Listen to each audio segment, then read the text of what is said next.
I was in Lacey earlier today, and you'll see things there were very dry, but much of the state is drier still. This is a protimeter, pretty standard use in the timber industry to within mills and stuff like that to see if the logs are dry enough to use. Vaughn Cork is a fuels analyst for the Washington State Department of Natural Resources. And this large log, about a foot in diameter, is fuel.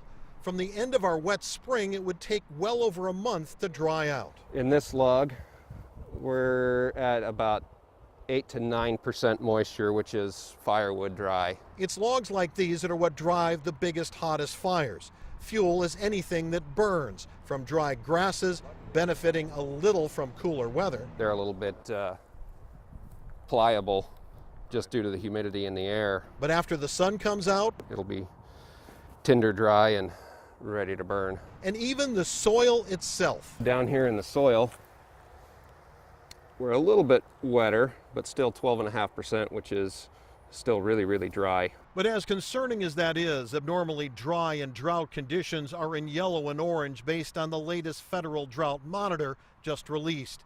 Even our Thurston County test is not considered abnormal.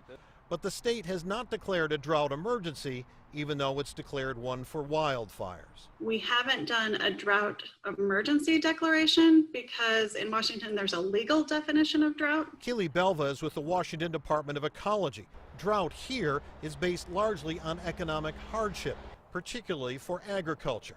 But since snowpack this past winter was so good, reservoirs and water storage for irrigation is hanging in there. So that's why we are not in an emergency as a drought, but it doesn't mean we are not dry. Right, exactly. We are now into our traditional fire season in Washington, which is August and September. Concern expected to grow until those fall rains finally arrive. In Milton, Glenn Farley, King 5 News.